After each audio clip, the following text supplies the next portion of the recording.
चलिए आइए, तो सॉलिड स्टेट का लेक्चर नंबर 6 हम लोग करने जा रहे हैं। आइए, तो लेक्चर 6 में हम लोग यूनिट सेल के बारे में पढ़े थे। यूनिट सेल के बारे में बताए थे क्रिस्टल जालक का सबसे छोटा भाग या लघुत्तम भाग, जो अलग अलग दिशाओं में पुनरावृत्ति कर एक संपूर्ण क्रिस्टल का क्या करता हो, निर्माण करता हो। जैसे मान लेते हैं हमारा घर का एक रूम है, रूम का जो एक ईट बोले तो ब्रिक जिसको बोलते हैं, वो ब्रिक जो होगा वो हमारा यूनिट सेल कहलाएगा। उसी ब्रिक को एक दूसरे को अरेंज करेंगे 3 डायरेक्शन में, अलग अलग डायरेक्शन में, तो एक हमारा रूम बन जाएगा जिसमें लंबाई, ऊंचाई, चौड़ाई तीनों होगा। बोलो यस या नो। और वही unit cell is contain 6 parameter,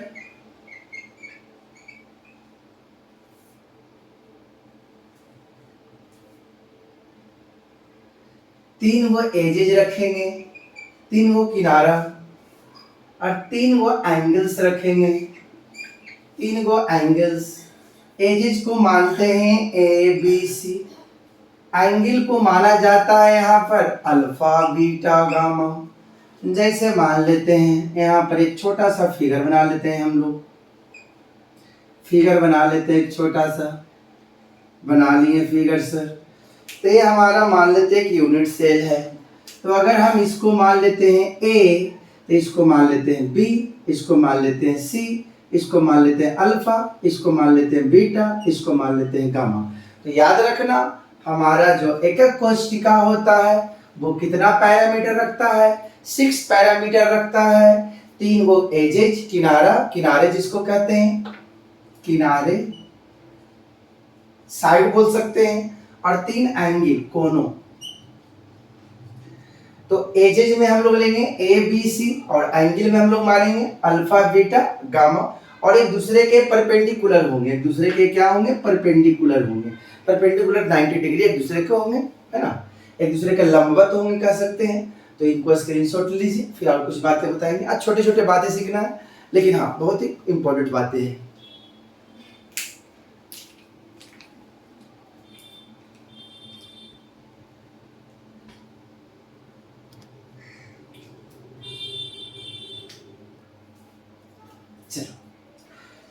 आगे बढ़ते हैं बेटा। आगे बढ़ने से पहले एक छोटा सा बात हम बताना चाहते हैं, है ना। हमारा जो ऐप है उस ऐप का नाम है संजीवनी ट्यूटोरियल। प्ले स्टोर पर जाएंगे और संजीवनी ट्यूटोरियल को क्या करेंगे, आप सर्च करेंगे तो आ जाएगा संजीवनी ट्यूटोरियल, ठीक है ना।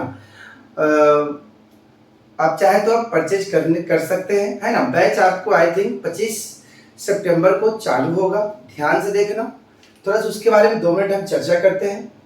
ध्यान से देखने वाली बात यह है कि ध्यान दो बेटा, आपको जो होगा मंडे, वेडनेसडे और फ्राइडे, इस 2 दिन हमारा होगा बेटा 2 पेपर, 6:30 से 7:30 शाम में। ए होगा इसमें केमिस्ट्री, और क्या होगा बयोलॉजी। 6:30 से 7:30 हो जाएगा हमारा केमिस्ट्री, और 7:30 से आ जाइए 8:30 तक, 7:30 से 8:30 तक आ जाइए। ये हमारा हो जाएगा बायोलॉजी, ठीक है। उसके बाद आ जाइए बेटा, आ जाइए। हम लोग आ जाते हैं टीटी बोले तो ट्यूसडे, थर्सडे और सैटरडे, टीटीएस। इसमें हमारा आ जाएंगे फिजिक्स, आ जाएंगे बेटा सेम टाइम और मैथ, ठीक है। अगर पहले फिजिक्स वाले सर आएंगे, उसके बाद सबसे लास्ट में मैथ वाले आएंगे सर।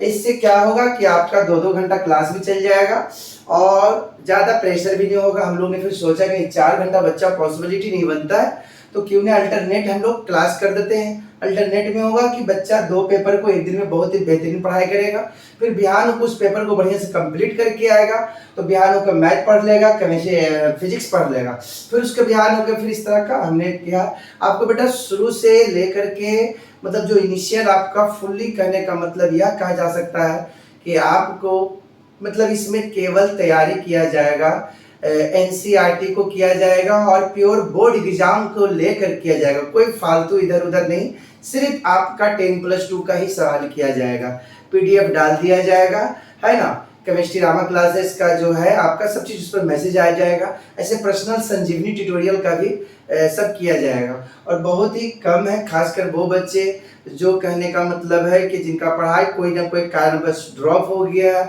छूट गया या लापरवाही हो गया हो या किसी न किसी प्रकार का समस्या हो गया हो, तो कृपया आप क्या करें, इस बैच को संजीवनी ट्यूटोरियल को आप लोग HT से लिखल होगा, शॉर्ट में HT होगा, संजीवनी ट्यूटोरियल, है ना। हम नहीं कहेंगे कि सबके जैसा फेंक फाक करेंगे बेटा, हमको तो जानता है तुम लोग फेंक फाक करने आता है, लेकिन हाँ इतना जरूर कहेंगे कि आप लोग कोऑपरेट करें और हम लोग को अच्छा रिस्पांस दें, क्योंकि आप लोग पॉजिटिव करिएगा और फीडबैक देना। जो भी टीचर का अगर किसी तरह का समस्या हो तो आप बताइएगा, ठीक है ना। इस चीज़ को याद रखिए, ठीक है। एक छोटा सा वीडियो हमने आपको इसी सॉलिड स्टेट के माध्यम से हमने आपको डाल दी, बता दिया है। आप परिचय करें संजीवनी ट्यूटोरियल, है ना, और बेहतरीन पढ़ाई करें। दोनों मीडियम में पढ़ाई होगी, अपना PDF रहेगा आपको, है ना। तो आप चाहिएगा, अभी ऑफर में रहेगा, है ना। आई थिंक हमको लगता है कि 25 तारीख तक ऑफर रहेगा। 25 तारीख अगर मान लेते हैं कि अगर आप केमिस्ट्री पढ़िएगा, खाली केमिस्ट्री पढ़िएगा, तो केमिस्ट्री का लग जाएगा आपको 1000 रुपया। अगर आप फिजिक्स पढ़िएगा संलग तो लगेगा 1000 रुपया। अगर मैथ पढ़िएगा संलग तो लगेगा 1000 रुपया। अगर फिजिक्स केमिस्ट्री हो गया, मैथ हो गया, बायोलॉजी हो गया, तो लगेगा 1000। लेकिन अगर सबको कट कर देते हैं, सबको कट कर लेते, तो सिर्फ आपको 999 रुपया, 999 रुपया में आपका 999 रुपया में आपका चारों के चारों पढ़ाया जाएगा और सिर्फ 2 घंटा का टाइम देना है, ठीक है ना। आप जहाँ भी पढ़ रहे हैं, हम नहीं करें कि उनको ड्रॉप कर दें, आप वहाँ पढ़ ले, वो तो डिटेल में पढ़ा ही रहे हैं, लेकिन हम लोग केवल रिवीजन कराएंगे, शुरू से लेके अंत तक रिवीजन कराएंगे। इस बात को दिमाग में डाल दीजिए बढ़िया से, ठीक है। और आप भरोसा करें और एक मौका दें, हम लोग को पहली बार आया है ना। टीचर अपना 4 टीचर मिल करके कि नहीं भाई बच्चा इधर उधर क्या करेगा, सब एक साथ पढ़ाई करेगा, ठीक है। तो चलिए हम लोग अपना टॉपिक पर आते हैं, ठीक है। इसको हम संजीवनी ट्यूटोरियल शेयर करें, दोस्तों को बताएं। जो बच्चे हैं जिनको 5500 जो लग रहा है, तो मान लेते सपोज 2500 अगर कहूँ लगाते हैं तो 2000 लग जाएगा। और यहाँ मात्र 999 में बहुत ही, उस दिन डेमो भी चलेगा आपका यूट्यूब पर, है ना। तो उससे पहले 25 तारीख तक शायद हमको लगता है कि आपका ऑफर है 999 वाला, उसको आप क्या कर लीजिए, परचेज कर लीजिए, ठीक है। चलिए आगे हम बढ़ते हैं, इसको हम मिटाते हैं।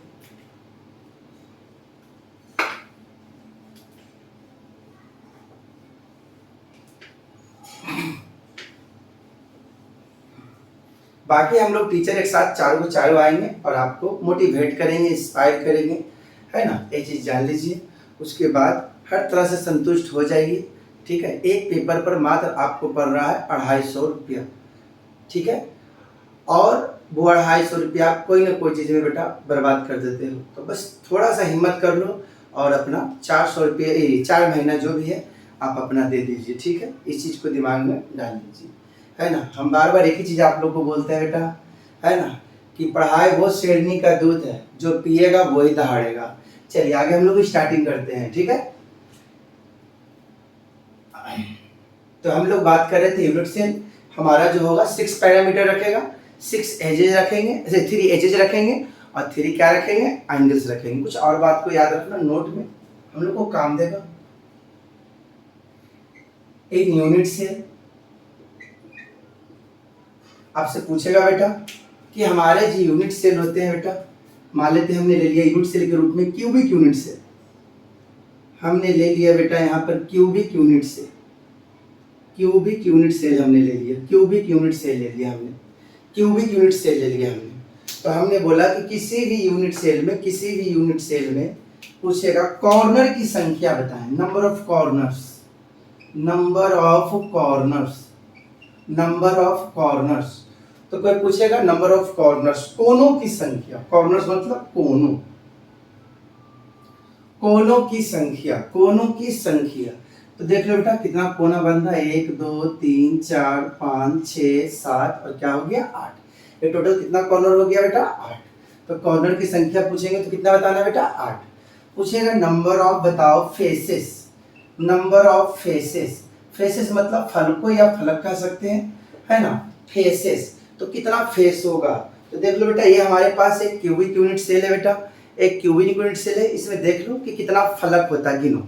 हम नंबर शो कर दिए यहाँ पर, अगर आप लोग को आप लोग को दिख रहा होगा, तो ये देखो नंबर 1, उसके बाद देखो बेटा नंबर 2, नंबर 2, नंबर 2, उसके बाद आ जाओ नंबर 3, नंबर 3, उसके बाद आ जाओ नंबर 4, उसके बाद आ जाओ नंबर 5 या 5, और आज लास्ट में आ जाओ नंबर 6। तो टोटल फलकों की संख्या पूछेंगे बेटा, टोटल फलकों की संख्या, टोटल फलकों की संख्या, टोटल फलकों की संख्या, तो टोटल फलकों की संख्या पूछेंगे तो कितना बताना बेटा 6। पूछिएगा बताओ number of edges, number of edges, number of edges, edges बोले तो किनारा या किनारे, किनारा या किनारे। तो बताओ बेटा यहाँ पर दिमाग थोड़ा लगाओ। एक मान लेते हैं हमारे पास एक घनक है, तो देखो इसके पास 1 2, यहाँ देख लो तुम लोग, 1 2 3 4, नहीं समझ में आता ऐसे लो ना, अपना रूम का छत, तो छत में 1 2 3 इस तरह से बना लो, इस तरह से बना लो, इस तरह से मान लो छत है, ऊपर वाला छत है, तो 1 2 3 4, फिर जमीन ले लो, जमीन ले लो, तो 4 इसका हो जाएगा, 4 4 8, 8 हो गया, 9 10 11 12, 4 4 8, और आपका जो दीवार होता है दीवार, तो एक 9 एक 10 एक 11 एक 12, तो टोटल पूछेंगे एजेस की संख्या कितना हो जाएगा 12। नंबर ऑफ बोलेंगे body centre, number of body centre, number of body centre, number of body centre, ये सेंटर खाली बोल सकते हैं। तो हम लोग जानते हैं किसी भी बॉडी के अंदर जो सेंटर होता है, किसी भी बॉडी के अंदर जो सेंटर होता है, हमारे बॉडी का नाभिक टाइप का जो होता है, तो बॉडी सेंटर एक होता है। तो इस छोटा सा चीज को बेटा बहुत ही काम का चीज है, याद रखना। किसी भी यूनिट सेल में कॉर्नर पूछेंगे तो 8 बताना है बेटा, कॉर्नर पूछेंगे तो 8 बताना है। बोलेंगे नंबर ऑफ फेसेस बताओ तो 6 बता देना है बेटा। नंबर ऑफ एजेस बोलेंगे तो किनारा, छत्ता पर 4 को जोड़ लो, ऊपर स्क्वायर बना लो, स्क्वायर बना लो 4, 4 नीचे 8, एक दीवार इधर रहता है, एक दीवार इधर रहता है, तो एक इधर एक इधर एक इधर एक इधर, तो टोटल किनारा जो हमारा हो गया 12 हो गया। और किसी भी बॉडी के अंदर जो होता है ना, अंतः केंद्र कहते हैं, अंतः केंद्र, अंतः केंद्र जो होता है, बॉडी सेंटर जो होता है, वो बॉडी सेंटर जो होता है बेटा, बॉडी सेंटर कितना होता है 1। तो चलिए इनका स्क्रीनशॉट ले लीजिए आप लोग, फिर बात करते हैं।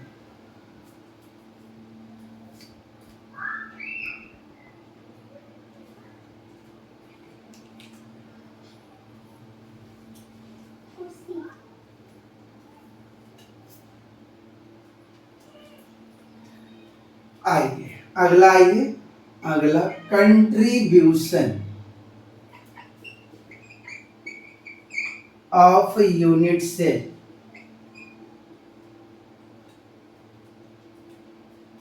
पर आइटम्स, पर आइटम्स, पर आइटम्स।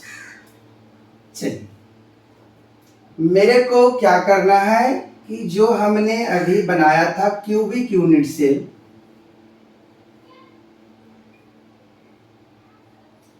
उसमें कहता है बंटवारा कंट्रीब्यूट करना है, कंट्रीब्यूट पर आइटम, एक आइटम के लिए। तो करना नहीं है बेटा, अगर बोलेगा कॉर्नर का कंट्रीब्यूशन करना है पर आइटम, कॉर्नर का कंट्रीब्यूशन करना है, कॉर्नर का कंट्रीब्यूशन करना है एक आइटम का, तो कुछ नहीं करना बेटा, एक लिख देना है बेटा।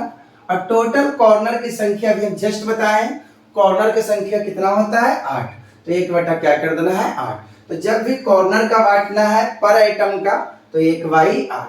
अगर हमको कोई कह दे फेसेस का, फेसेस कॉर्नर्स ऐसे रहे तो, कॉर्नर ही रहे तो फेस, फेस का कहेगा एक आइटम का, पर आइटम का, एक आइटम का, फेस का पर आइटम का, तो क्या करना बेटा 1 कर देना, और उसको 6 से भागा मत देना, है ना, वो पूरा यूनिट सेल का है, हमको एक आइटम का कह रहा है। तो ध्यान से देखना कि ये हमारे पास बुक है ना। अब कहेंगे कि इसके फलक के पास कितना आइटम बना हुआ, तो देखो एक ए पार्ट हो गया और एक ए पार्ट हो गया, तो एक का एक कितना हो गया 2। तो कंट्रीब्यूशन करेंगे, इसका कंट्रीब्यूशन डिवाइड करेंगे तो कितना से करेंगे 2 से करेंगे। उसी प्रकार से आ जाओ एज का, एजेज या एज का कंट्रीब्यूशन करना है, तो एक आइटम पर आइटम का, तो एज का फेस, एजेज किनारा, तो यहाँ पर देख लो टोटल 12 होता है, तो 12 से मत कर देना, है ना, एक पार्ट का ले रहे हैं, तो देखो तो 1 2 3 4, तो 4 से कंट्रीब्यूशन कर देना। अब बॉडी सेंटर तो एक ही होबे करता, तो उसको कंट्रीब्यूशन को लिखने की आवश्यकता नहीं है। तो छोटा सा चीज को याद रखना तुम लोग। कॉर्नर का बोलेंगे पर आइटम 1/8, फेस का 1/2, एजेज का 1/4। चलिए स्क्रीनशॉट ले लीजिए।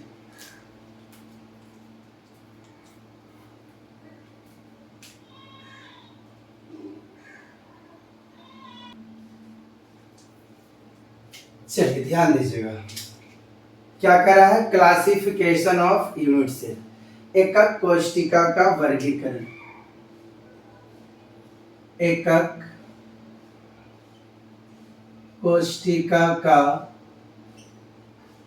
वर्गीकरण।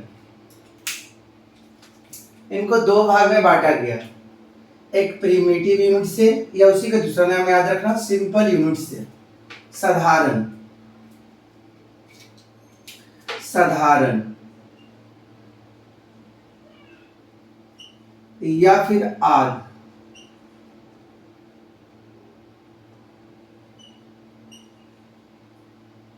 एकक कोशिका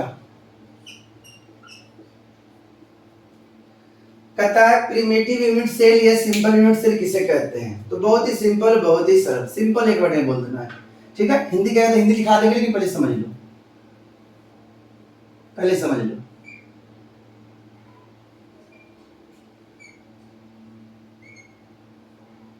समझ लो, कहता है जब हमारा कंस्टिट्यूएंट पार्टिकल अवयवी कण, एटम, मॉलिक्यूल्स, आयन, कुछ भी हो सकता है। तो कहता है जब constituent particle are only present at corner, जब हमारा कंस्टिट्यूएंट पार्टिकल केवल मौजूद हो कॉर्नर पर, कोना पर, तो उसे कहेंगे सिंपल यूनिट सेल। तो बोलो सिंपल यूनिट सेल किसे कहेंगे। कोई पूछेगा तो क्या बता दोगे, क्या बताओगे, जब अवयवी कण, जब अवयवी कण केवल कोना या कोने पर मौजूद या उपस्थित होते हैं, उसे साधारण या आध एकक कोशिका कहते हैं। तब बोलो, कोई बोलेगा एकक कोशिका बोले तो प्रिमिटिव यूनिट सेल या सिंपल यूनिट सेल किसे कहेंगे। तो क्या बोलेंगे, जब अवयवी कण, कंस्टिट्यूएंट पार्टिकल सभी कॉर्नर पर मौजूद हो या केवल कॉर्नर पर मौजूद हो, केवल कॉर्नर पर मौजूद हो, केवल कॉर्नर पर मौजूद हो, तो उसे हम लोग कहेंगे साधारण या आध एकक कोशिका।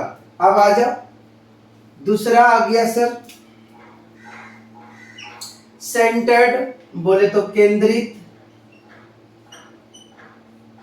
एकक कोशिका। कहता है जब constituent particle are present at corner as well as at the other position is called centre unit cell. कहता है जब हमारा अवयवी कण कॉर्नर पर तो होवे करता हो, लेकिन कॉर्नर के साथ साथ, कॉर्नर के साथ साथ, कॉर्नर के साथ साथ या तो वो बॉडी सेंटर पर हो, या तो फेस सेंटर पर हो, या फिर किनारा पर हो, तो इसे हम लोग कहेंगे सेंटर यूनिट सेल।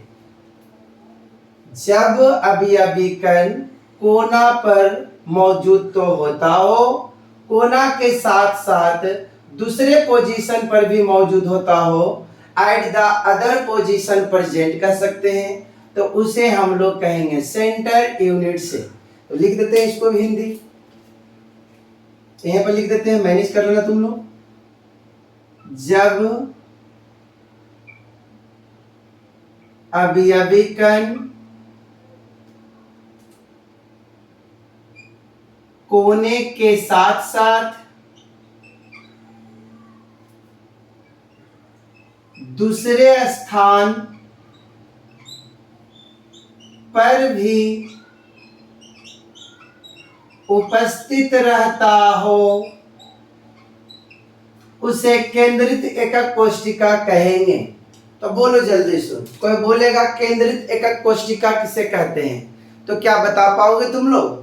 कहता है जब अवयवी कण कोना पर तो होता हो सर, लेकिन कोना के साथ साथ या तो बॉडी सेंटर या तो फेस सेंटर पर मौजूद रहता हो तो उसे कहेंगे हम लोग सेंटर यूनिट सेल। तो इसके आधार पर इनको तीन भाग में बांटा गया, इनका कोई आधार नहीं लेकिन इनका तीन आधार।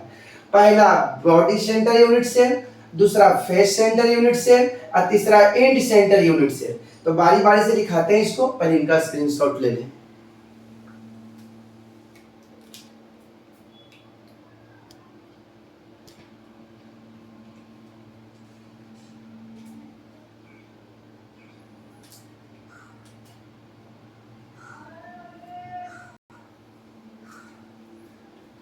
चलिए तो पहला देखते हैं सर क्या होता है। बॉडी सेंटर्ड यूनिट सेल,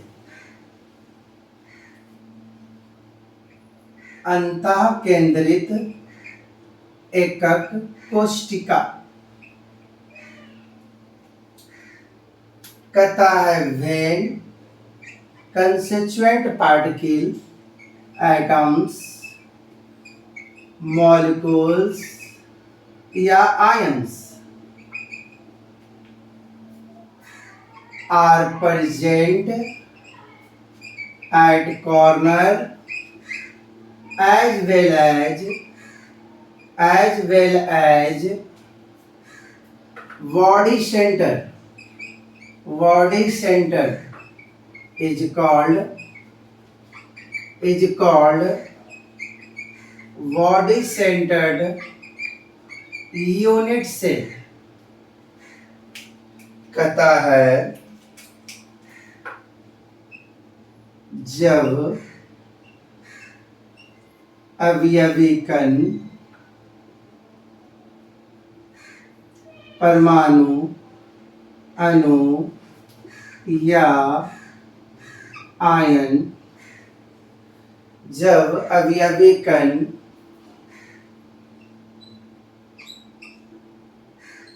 कोने पर या कोने के साथ साथ कॉर्नर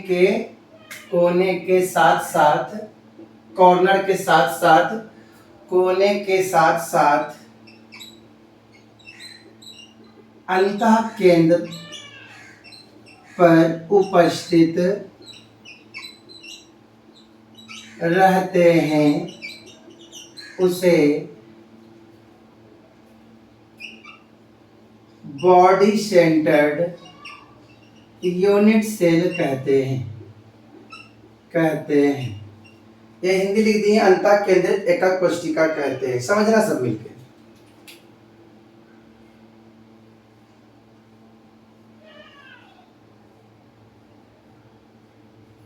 कहता है वैसा क्रिस्टल जिसमें अवयवी कण कॉर्नर पर तो होते हैं सर, कॉर्नर पर तो मौजूद होते हैं, लेकिन कॉर्नर के साथ साथ बॉडी सेंटर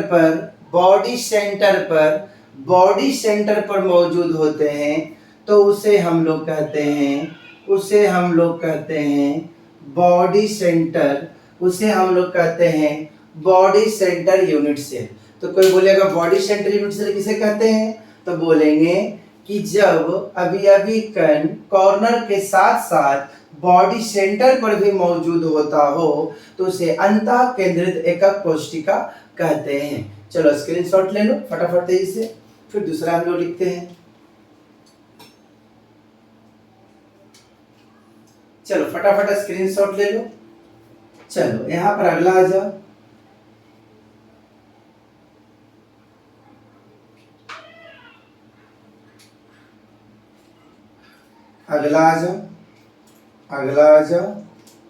अगला का नाम लिख लो फेस सेंटर्ड यूनिट से, फेस सेंटर यूनिट से फलक केंद्रित एकक कोशिका। कहता है when constituent particle are present at corners as well as faces या face centre, face centre is called face centre unit cell. जब अवयवी कण कोने के साथ साथ फलक केंद्र पर उपस्थित रहते हैं उसे कहते हैं फेस सेंटर, उसे कहते हैं फेस सेंटर, उसे कहते हैं फेस सेंटर यूनिट सेल। समझना, जब अवयवी कण हमारा कोना पर तो होता हो सर, कॉर्नर पर तो होता हो सर, लेकिन कॉर्नर के साथ साथ बेटा फेस पर होता है, फलक पर भी होता है। तो मैंने बताया था थोड़ा देर पहले बेटा फलक की संख्या कितनी होती है सर, तो फलक की संख्या गिन लो बेटा, 1 या हो गया 2 या हो गया 3 या हो गया 4, एक वो हो गया पीछे 3D फिगर बेटा, एक है पीछे एक पीछे है। आप ऐसे समझिए, ये देखिए एक आगे और एक क्या हो गया पीछे, एक आगे और एक क्या हो गया पीछे। तो आगे वाला हो गया बेटा तुम्हारा, ये पीछे वाला हो गया जाके 5 और आगे वाला हो गया 6, तो 5 और कितना हो गया 6, तो टोटल फेस की संख्या कितनी हो जाएगी 6। तो कोई बोलेगा किसे कहते हैं फेस सेंटर यूनिट सेल, किसे कहते हैं, तो बताना है किसे कहते हैं सर, जब अवयवी कण कोने के साथ साथ, कॉर्नर के साथ साथ फलक पर भी मौजूद होते हैं सर, तो इस तरह का यूनिट सेल को हम लोग कहेंगे फलक केंद्रित एकक कोशिका। चलो बेटा स्क्रीनशॉट जल्दी से फटाफट तेजी से ले लो।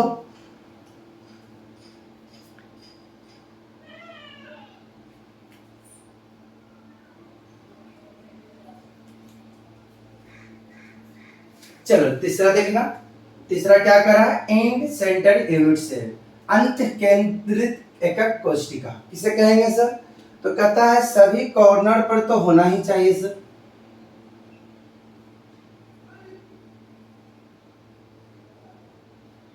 सभी कॉर्नर पर तो होना ही चाहिए सर, लेकिन सभी कॉर्नर के साथ साथ, सभी कॉर्नर के साथ साथ, सभी कॉर्नर के साथ साथ दो विपरीत फेस, दो विपरीत फलक, दो विपरीत फेस या दो विपरीत फलक, तो एक यहाँ मान लेते हैं विपरीत, एक यहाँ मान लेते हैं। पढ़ लीजिए, when constituent particle are present at the corners as well as two opposite faces of centered is called end center unit cell। जब अवयवी कण कोने के साथ साथ दो विपरीत फलकों, फेस मतलब फलक बताए थे, दो विपरीत फलकों के केंद्र पर उपस्थित या मौजूद होते हैं तो उसे बोलते हैं अंत केंद्रित एकक कोशिका। तो इस प्रकार से हम लोग का आपका यूनिट सेल का जो क्लासिफिकेशन था वो मैंने चर्चा कर दिया। अगला क्लास में हम लोग चर्चा करेंगे कि क्रिस्टल को कितने प्रिमिटिव या यूनिट सेल को कितने भागों में बांटा गया। यूनिट सेल बोले तो सिंपल यूनिट सेल को कितने भागों में बांटा गया, ठीक है। तो यहाँ तक कर लेना है लेक्चर 7। लेक्चर 8 की तैयारी करेंगे हम लोग। और एक बार फिर बोलना चाहेंगे है ना कि आप लोग कोऑपरेट करें, ठीक है ना, और थोड़ा पढ़ाई करें घर पर। ये आपको पता है बार बार मेरी चीज़ बोलते हैं, हमको आप लोग से कोई दुश्मनी नहीं है। हाँ, अब यही है कि अगर आप लोग ऑनलाइन पढ़ते हैं तो ऑनलाइन में सर सिर्फ पढ़ाने वाला ही काम करेंगे और कुछ कर नहीं सकते हैं। तो आप पहली बार किए हैं तो आप थोड़ा कोऑपरेट करें हम लोग को, है ना। हम लोग को उस तरह से नहीं आता है कि प्रचार करे, ये करे, वो करे, ऐसे करे, वो तुम्हारे सर क्यों आता नहीं। हाँ, बस ईमानदारी से बस पढ़ाना आता है और पूछना आता है, जो हमने पढ़ाया वो पूछते हैं, बस यही हमारे अंदर समस्या है। इसको आप पॉजिटिव मानिएगा तो पॉजिटिव लेके चलिएगा, निगेटिव मानिएगा तो निगेटिव। हर इंसान के अंदर दो पहलू होता है, एक पॉजिटिव एक निगेटिव। वो सारा सोच करता है डिपेंड कि आप अगले के बारे में क्या सोचते हैं। जैसा सोचिएगा वैसा, अगर हमारे बारे में अच्छा सोचिएगा तो अच्छा, अगर खराब सोचिएगा तो खराब, ठीक है। तो मिलते हैं नेक्स्ट लेक्चर में, चलिए ठीक है, बाय।